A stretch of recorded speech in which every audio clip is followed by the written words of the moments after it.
Good morning dear students, welcome to Narayana live classes. अपने assignments की इसी क्रम को आगे बढ़ाते हुए हम करेंगे असाइनमेंट्स। आज का उसके प्रश्नों के हल करेंगे जो है हमारा 7 जुलाई के लिए। और हमारी पाठ का नाम है, हमारी कविता का नाम है मनुष्यता, जिसमें हम जो शेष पद रह गए थे उसके 6, 7 और 8 मतलब छठा, सातवां और आठवां जो पद है इनकी कविताओं की कुछ पंक्तियां रह गई थी, उसी से संबंधित है हमारा असाइनमेंट्स और जो हमारे कविता का सारांश है। तो आइए देखते हैं। हमारे असाइनमेंट का पहला प्रश्न है, परस्पर अवलंब से उठो तथा बढ़ो सभी। कविता की एक पंक्ति दी गई है और उसका अर्थ पूछा गया है। परस्पर अवलंब से उठो और बढ़ो सभी से क्या आशय है। सबसे पहले परस्पर अवलंब का मतलब पता होना चाहिए। इसका अर्थ होता है परस्पर मतलब एक दूसरे, और अवलंब का मतलब होता है सहायता करना, एक दूसरे का सहयोग करना। तो इसका आंसर आएगा पहले प्रश्न का, इस पंक्ति का आशय है कि एक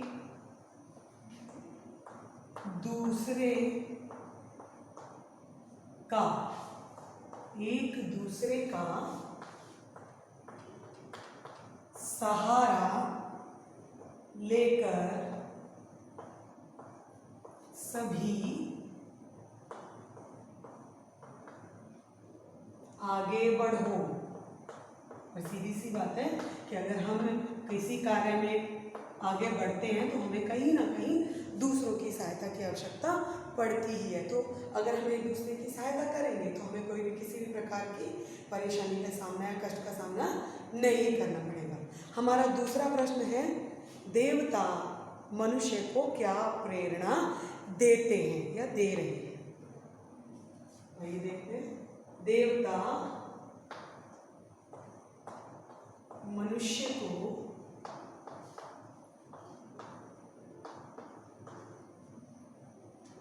देवलोक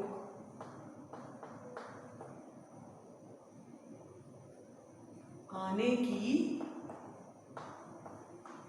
प्रेरणा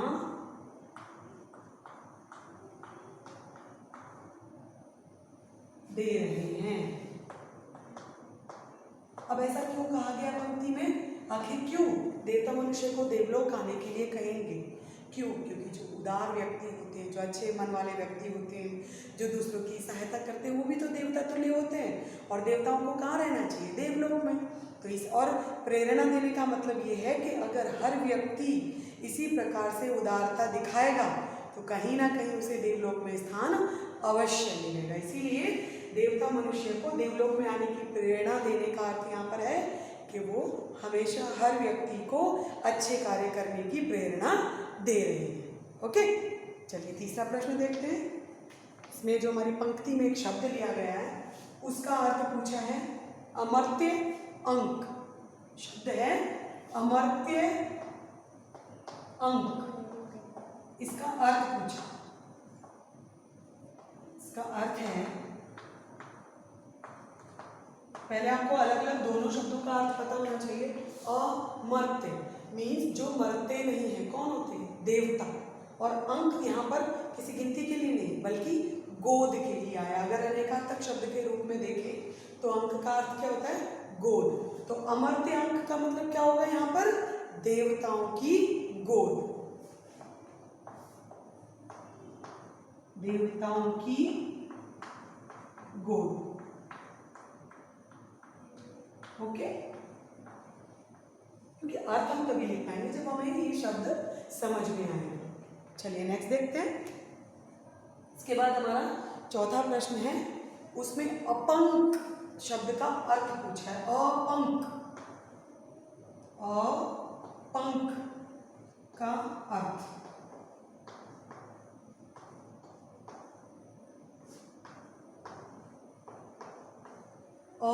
पंख, पंख का मतलब होता है कीचड़, जो पानी में जो मिट्टी मिल जाने के बाद गंदगी जो बनती है कीचड़, उसको बोलते हैं। आ का अर्थ होता है बिना या रहित, तो अपंख का मतलब क्या होगा?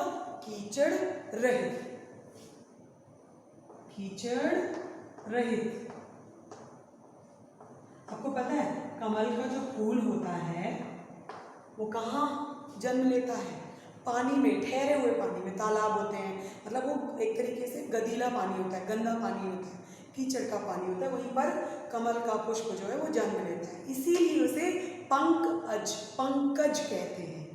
तो पंख का मतलब कीचड़ ही होता है। ठीक है, चलिए अगला प्रश्न देखते हैं। शब्दों का अर्थ अगर हमें एक साथ अगर कोई शब्द लिखा है मिलकर, अगर हमें वो नहीं समझ में आता तो अगर हम उनके पार्ट्स कर लें, मतलब अलग अलग भाग करके उनका अर्थ निकालें तो हमें बहुत आसानी होती है। अब कविता की पंक्ति से संबंधित है, पंक्ति से संबंधित है। कवि ने बाह्य भेद किसे माना है? पांचवा प्रश्न है हमारा, बाह्य भेद मतलब ऐसी चीजें जो बाहरी होती हैं लेकिन उसके आधार पर लोग एक दूसरे से भेदभाव करते हैं, सब मिलजुल कर नहीं रहते, उसी को पूछा है। तो कर्म और धर्म ये सब बाहरी चीज है ना। कर्म मतलब जैसा व्यक्ति कार्य करेगा उसके आधार पर, और धर्म के कारण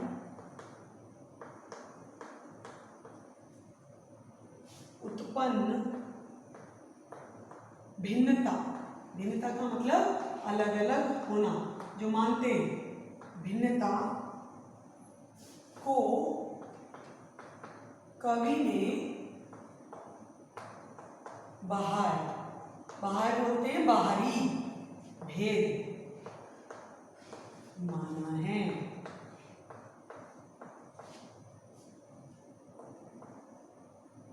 ये ऐसे हैं जो जन्मजात किसी भी व्यक्ति के लिए नहीं होते। कर्म जैसे जैसे मनुष्य बड़ा होता है उसके कर्म उसके सामने आते हैं।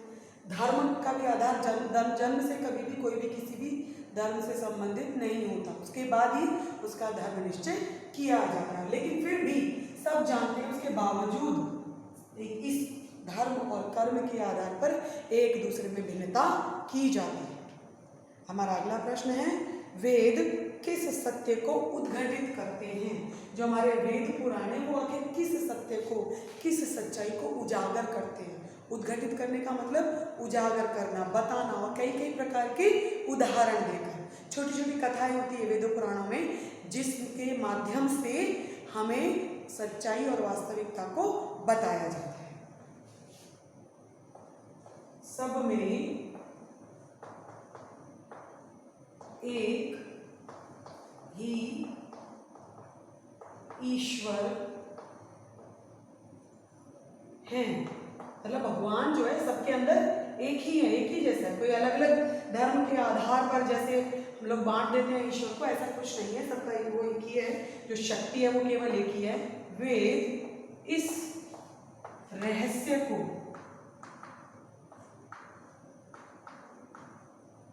उद्घाटित करते हैं, मतलब उजागर करते हैं।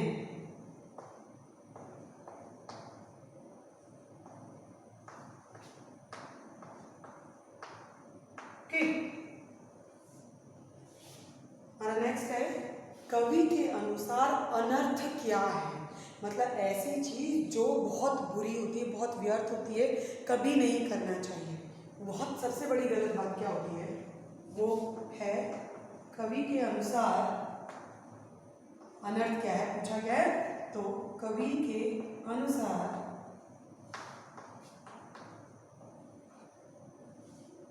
दूसरों की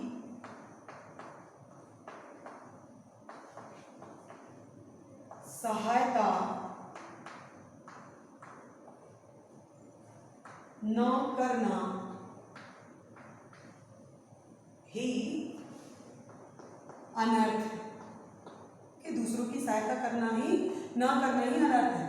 मतलब सबसे बुरा कब करेंगे? जब हम किसी की मदद नहीं करेंगे, वो सबसे बड़ी बुराई होती है।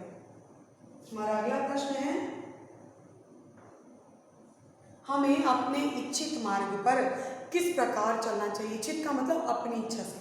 कई बार क्या होता है कि जब हम किसी मार्ग को चुनते हैं, किसी काम को चुनते हैं, ज़रूरी नहीं है कि उसमें असफलता ही मिले, ये भी ज़रूरी नहीं कि उसमें सफलता ही मिले। लेकिन अगर हमने किसी भी मार्ग को चुना है, किसी भी कार्य को चुना है, तो उसमें आगे बढ़ना हमारे लिए कैसी जिम्मेदारी है, कैसा करना चाहिए, प्रसन्नतापूर्वक उस पर आगे बढ़ना चाहिए, अपनी खुशी से आगे बढ़ना चाहिए। क्योंकि जब हम मुश्किल काम भी खुशी से करते हैं तो वो कहीं ना कहीं आसान हो जाते हैं। तो हमें अपने इच्छित का अर्थ होता है इच्छा से चुने हुए, ओके, इच्छित मार्ग पर प्रसन्नतापूर्वक, खुशी से, प्रसन्नता मतलब खुशी, पूर्वक मतलब प्रसन्नतापूर्वक चलना चाहिए।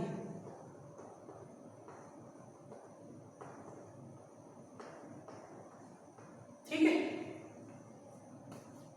चलिए अगला प्रश्न देखते हैं।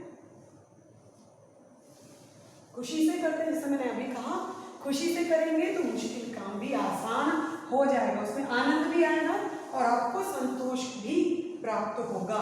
लेकिन काम बहुत इजी है, बहुत आसान है और आप खुश नहीं हैं तो वो अच्छे से नहीं हो पाता, भले ही कितना आसान हो। अगला प्रश्न है, भाईचारे की भावना से क्या दूर होता है? मतलब अगर हम एक दूसरे के साथ प्रेम से रहते हैं, एक दूसरे के साथ सद्भावना से रहते हैं, तो उससे क्या दूर होता है? ऐसी कौन सी बुराई है जो दूर हो जाती है? भाईचारे की भावना से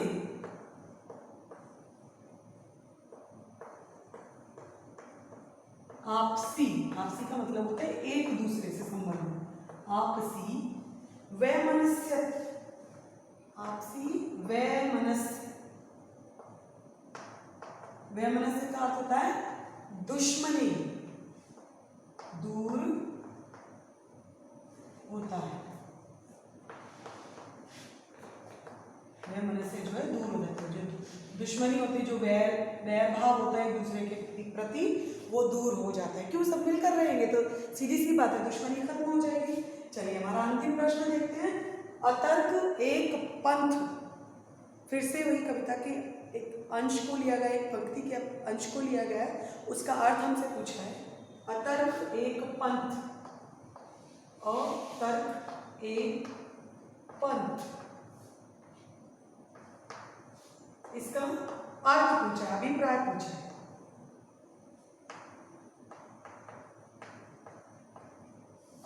इसका अभिप्राय है,